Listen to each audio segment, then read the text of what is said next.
हर हर महादेव, जय श्री राम। आज का जो विषय है वो ये है कि किसी व्यक्ति की ऊर्जा को कोई दूसरा व्यक्ति किस प्रकार से जो है वो ले लेता है या ले सकता है, जिसे कि ऊर्जा का खींचना या ऊर्जा की चोरी भी कह सकते हैं।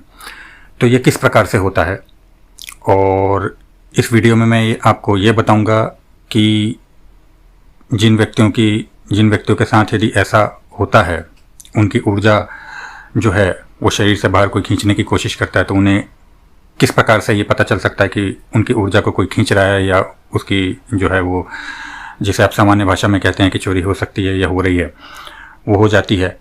और किन व्यक्तियों के साथ ऐसा होता है, किस प्रकार के व्यक्ति हैं जो ऐसा कर सकते हैं, और आप इसमें अपनी जो सुरक्षा है उसको किस प्रकार से, अपने स्तर पे किस प्रकार से थोड़ा बहुत कर सकते हैं, वो मैं आपको बताऊंगा।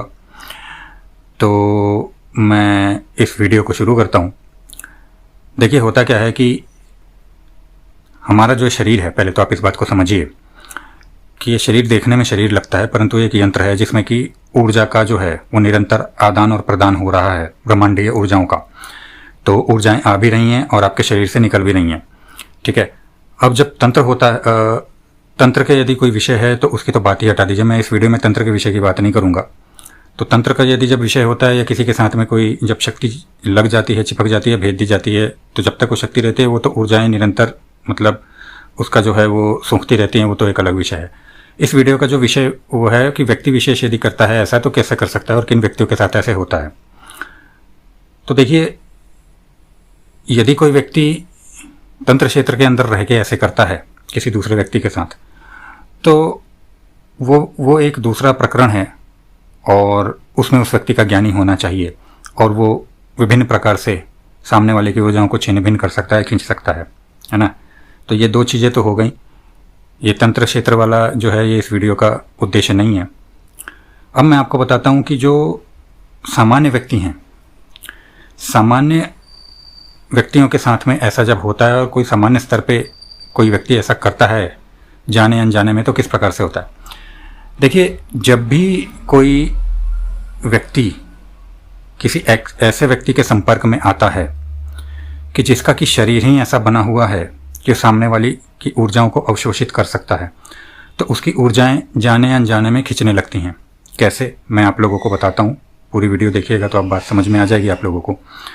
होता क्या है कि कुछ व्यक्तियों को ब्रह्मांड के स्तर पे उनके जो शरीर की संरचना होती है वो इस प्रकार से बनी होती है कि वो वातावरण की या सामने वाले व्यक्ति की, चाहे वो सकारात्मक हो या नकारात्मक हो, दोनों प्रकार की ऊर्जाओं को अपने स्तर पे अपने आप ही सोखने लगते हैं, है ना। ऐसा कैसे होता है, इसके पीछे क्या कारण होता है, मैं आपको अभी थोड़ी देर में बताता हूँ। कुछ व्यक्तियों के अंदर ये जन्मजात क्षमता होती है कि उनके शरीर में आसपास की जो नकारात्मक तरंगे हैं, ये सामने वाले व्यक्ति की जो नकारात्मक जो शरीर की ऊर्जाएं हैं, मैं शक्तियों की बात नहीं कर रहा, केवल यहाँ पे ऊर्जाओं की बात कर रहा हूँ, क्योंकि कोई किसी की शरीर की शक्ति को खींच के अपने शरीर में नहीं घुसेड़ लेगा। मैं केवल और केवल विशुद्ध ऊर्जाओं की बात कर रहा हूँ। तो उनका शरीर की संरचना इस प्रकार से होती है कि आसपास के वातावरण की नकारात्मक ऊर्जाएं, या सामने वाले व्यक्ति यदि वे उसके घर में जाते हैं या उससे मिलते हैं और सामने वाला व्यक्ति यदि किसी भी प्रकार के नकारात्मक ऊर्जाओं के प्रभाव में है, तो उसकी ऊर्जाएं स्वतः ही उसके शरीर में आने लगती हैं। इससे होता क्या है कि सामने वाले व्यक्ति को हल्का लगने लगता है, जिसके ऊपर नकारात्मक ऊर्जाओं का प्रभाव रहता है, और जो व्यक्ति होता है अनजाने में ही उसका शरीर भारी होने लगता है। और ऐसा होता है। ऐसा क्यों होता है, इसके पीछे तो मैं अभी आपको कारण बता ही रहा हूँ, परंतु ऐसा होता है, ये सत्य बात है। दूसरे इस प्रकार के व्यक्ति होते हैं कि उनकी शरीर की संरचना इस प्रकार से होती है कि वातावरण में तो नहीं, परंतु जब वो सामने वाले व्यक्ति के संपर्क में आएंगे तो उनकी सकारात्मक ऊर्जाएं जो हैं उनके शरीर में स्वतः ही प्रवाहित होने लगेंगी। थोड़े स्तर पे हो, ज़्यादा स्तर पे होने लगेंगी। इससे होगा क्या कि जो सामने वाला व्यक्ति है, जिसकी ऊर्जाएं प्रवाहित हो रही हैं उसके अंदर, उसको उसके सामने थोड़ी देर बैठने के बाद ही थकान या मन उसका जो है चिड़चिड़ा होने लगेगा, या उसको ऐसा लगने लगेगा कि हाँ भाई वो बहुत ज़्यादा थक गया, ये चीज़ हो गया, धीरे धीरे करके शने शने। तो और सामने वाला जो व्यक्ति जिसके शरीर में उसकी ऊर्जाओं का प्रवाह हो रहा है वो सामान्य रहेगा या सामान्य से ऊंचे ऊर्जा स्तर पर चले जाएगा। होता क्यों है ऐसा? मैं आपको बताता हूँ। जिसके अंदर मैंने जो पहला प्रकरण बताया कि जो नकारात्मक ऊर्जाओं को जिस व्यक्ति का शरीर खींच लेता है, उसके शरीर की संरचना किस प्रकार से होती है। तो उसके जो चक्र होते हैं, देखिए मैं आपको पहले चक्रों के बारे में बता दूं जिससे कि आप अच्छे तरीके से समझ पाएंगे। मुख्य रूप से जो आम व्यक्ति लोग होते हैं, देखिए चक्र तो सभी के शरीर में समान होते हैं, सभी, ये जागृति की बात नहीं है। चक्र जागृत हैं तभी इंसान जो है वो जागृत है, चल फिर रहा है, सारी चीज़ें कर रहा है। यहाँ पे चक्र की जागृति की नहीं है। चक्र तो जागृत हैं ही, चक्र से जो ऊर्जाओं का प्रवाहन हो रहा है मूलाधार से लेके ऊपर तक, क्या वो ऊर्जाएं उठी हुई हैं कि नहीं हुई हैं, है ना, ऊर्ध्वगामी हैं कि नहीं है। होता क्या है कि जो हमारी कुंडलिनी की ऊर्जा है वो मूलाधार चक्र पे जो है वो विश्राम कर रही होती है। जो योग करने वाले लोग होते हैं, तपस्वी लोग होते हैं, साधक लोग होते हैं, आध्यात्मिक क्षेत्र में जो ध्यान करते हैं या योग पे अपने काम करते हैं या ऊर्जाओं के स्तर पे काम करते हैं, साधनाओं मंत्रों की बात नहीं कर रहा मैं, ऊर्जाओं के स्तर पे काम करते हैं, तो वो अपनी कुंडलिनी की ऊर्जा को ऊपर उठाते हैं, ऊर्ध्वगामी करके रखते हैं। अब वो कहाँ तक उनकी ऊर्जाएं पहुँचती हैं वो एक अलग विषय है ना। किसी की अनाहत तक पहुंची, किसी की विशुद्धि तक, किसी की त्रिनेत्र तक, तो उनकी ऊर्जाएं जो है उदारोगामी होकर रहती हैं। सामान्य व्यक्ति जो ऊर्जाओं के स्तर पर कार्य नहीं करता, इस प्रकार के ध्यान इत्यादि वगैरह ये सभी नहीं करता, योग इत्यादि या ऊर्जाओं को कुंडलिनी के स्तर पर नहीं करता, उसके सारे चक्र जागृत होते हैं, क्योंकि व्यक्ति के चक्र जागृत है तभी वह सामान्य जीवन जी रहा है, नहीं तो वो बिस्तर पकड़ ले एक भी चक्र यदि असंतुलित हो जाए तो मगर उसकी जो ऊर्जाएं हैं वो मूलाधार चक्र में जो है वो विश्राम कर रही होती है। कुंडलिनी की ऊर्जा की मैं बात कर रहा हूँ। जो मैंने पहला प्रकरण बताया कि इसके अंदर जो ऐसे कुछ व्यक्ति होते हैं जिनकी नकारात्मक जो ऊर्जाएं जो अवशोषित करने का काम करते हैं, खींचने का काम करते हैं, उनका क्या होता है। तो उनका जो मणिपुर चक्र जो है वो ज़रूरत से ज़्यादा जो है वो क्या कहते हैं कि वो कार्य कर रहा होता है। उनकी ऊर्जा जो है वो मूलाधार से ऊपर उठ के मणिपुर चक्र तक स्वतः ही आ चुकी होती है, जन्म के स्तर पर ही आ चुकी होती है। तो ऐसे व्यक्ति जो हैं वो जब किसी व्यक्ति के संपर्क में आएंगे या ब्रह्मांड के मतलब आसपास के क्षेत्र में संपर्क में आएंगे तो उनकी जो नकारात्मक ऊर्जाएं हैं वो स्वतः ही उसके अंदर प्रवाहित होने लगेंगी और फिर उसका शरीर भारी हो जाएगा, ये सत्य बात है, परंतु धीरे धीरे उसका शरीर उन ऊर्जाओं को छोड़ भी देगा। दूसरा जो बात थी कि जिसमें कि व्यक्ति जो ऊर्जाएं जो खींच लेता है, सकारात्मक ऊर्जाएं जिसका शरीर खींच लेता है, उसका क्या होता है। उसका भी मणिपुर चक्र जरूरत से ज़्यादा जागृत होता है, परंतु उसकी जो ऊर्जाएं हैं वो ऊर्ध्वगामी नहीं हो रही होती हैं। उसकी ऊर्जाएं जो हैं वो मूलाधार से उठ के मणिपुर तक आएंगी, मणिपुर से ऊर्जाएं खींच के फिर मूलाधार की तरफ जाएंगी, ऊपर नीचे का उसका ये कार्य रहता है।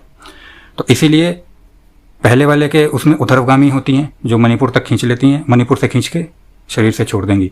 दूसरे के जो संदर्भ में है वो ऊपर नीचे ऊर्जाएं होती रहती हैं, जिसके कारण से कि उनका मणिपुर चक्र सामने वाले की सकारात्मक ऊर्जाएं खींच लेगा और उसको जो है फिर उसका वो शरीर वो मूलाधार की तरफ उसको ले जाएगा, क्योंकि ऊर्जाएं ऊर्ध्वगामी नहीं है और उसका शरीर छोड़ देंगी। अब ऐसे व्यक्ति क्या किसी की भी ऊर्जाएं खींच सकते हैं जब संपर्क में आते हैं? तो देखिए वो अनजाने में खींच लेते हैं।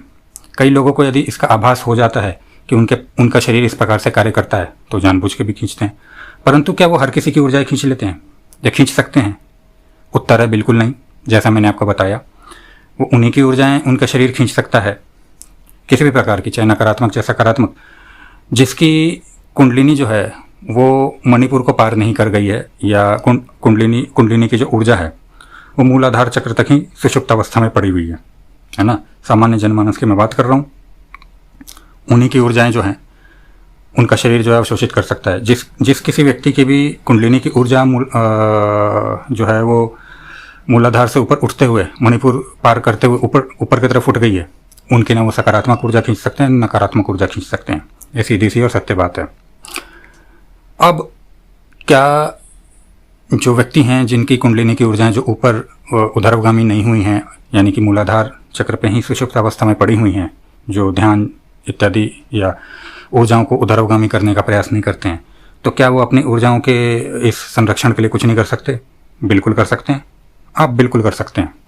इससे पहले ये जान लीजिए कि आपको कैसे पता चलेगा कि जब आपकी जो ऊर्जा हैं वो खिंच रही हैं, ये तो मैंने बता दिया, परंतु आप अपना संरक्षण कैसे कर सकते हैं? तो देखिए इसमें विधान अलग अलग हो सकते हैं, परंतु इसमें कवच का भी विधान है और कवच के विधान में ऐसा विधान होगा कि इसमें कोई सामान्य कवच नहीं होगा कि जो आप लगाएंगे और मतलब कि जो शरीर बंधन जिसे कहते हैं वो आपने कर लिया तो आपकी ऊर्जाएं जो हैं वो बंध जाएंगी। ऐसा नहीं होता है, क्योंकि शरीर बंधन शरीर को बांधने का कार्य करती हैं, जिससे कि नकारात्मक जो शक्तियां हैं वो आपके आसपास या शरीर पर हावी ना हो सके, परंतु ऊर्जाओं को नहीं रोकती हैं।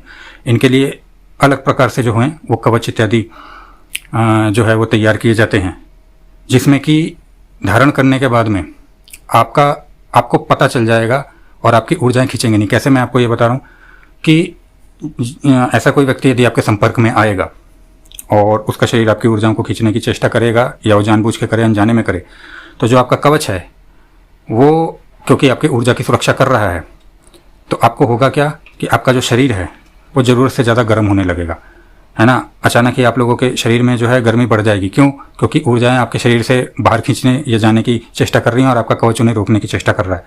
तो दोनों के बीच में जब द्वंद्व चलेगा तो आप लोगों का जो शरीर है वो ज़रूरत से ज़्यादा मतलब कि उस समय गर्म होने लगेगा। आपको हो सकता है पसीने बहने लगे, तो आप लोग या कोई जो व्यक्ति है ऐसा वो जिसकी ऊर्जाएं खींच रही हैं, वो कवचों के माध्यम से ये पता कर सकता है कि उसकी जो ऊर्जाएं हैं वो खींचने का प्रयास कर रही हैं। और दूसरा, यदि किसी की ऊर्जाएं खिंच गई, चाहे वो कैसी भी ऊर्जाएं खिंच गई, अध्यात्म के क्षेत्र में खिंच गई, मंत्र जाप की खिंच गई, कैसे भी खिंच गई, सकारात्मक खिंच गई, कुछ भी खिंच गई, भाई ऊर्जा आपकी है। आप चाहो और यदि वो व्यक्ति जागृत है तो 1 मिनट में अपनी ऊर्जाएं वापस बुलाना शुरू कर सकता है। चाहे वो जागृत है, चाहे उसका गुरु जो है वो इतना सक्षम है, वो जागृत है, 1 मिनट के अंदर वो अपनी सारी ऊर्जाएं बुलाने की जो विधि है वो शुरू कर सकता है। तो ये ज्ञान थी, अलग से ज्ञान था, और कुछ आप लोगों को नया सुनने को मिला होगा। इसी के साथ में हर हर महादेव, जय श्री राम।